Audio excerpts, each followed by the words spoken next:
চুলা আগুনের ধোয়া, খোলা গরম আর খালি পিঠা, না গুড় না নারকেল, তবু যে এত মজা বলে বোঝানো যাবে না। আসসালামু আলাইকুম রহমতুল্লাহ। সবাই কেমন আছেন? আশা করি ভালো আছেন। আপনাদের দোয়া আমিও ভালো আছি। গ্রামে গিয়েছিলাম কদিনের জন্য ছেলেকে নিয়ে বেড়াতে।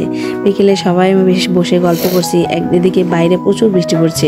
এর মধ্যে শাশুড়ি বলে উঠলো, অনেকদিন তো পাটিসাপটা পিঠা বানানো হয়নি। যেই কথা সেই কার, শাশুড়ি আটার গোলা তৈরি করে এলো। আমিও তার পাশে বসে পড়লাম। চুলার পাশে গিয়ে শুরু হয়ে গেল পিঠা বানানোর কাজ। একটা আমি ঢালছি, একটা আমার শাশুড়ি মুড়ছেন। না আছে ভেতরে গুড় না নারকেল, খালি চিনি দিয়ে গোলানো আটার পিঠা। তবুও যে কি মজা আমি বলে বোঝানো যাবে না। আমিও ভিডিও করতে ভুললাম না। এইসব মুহূর্ত তো আর বারবার আসে না, তাই না?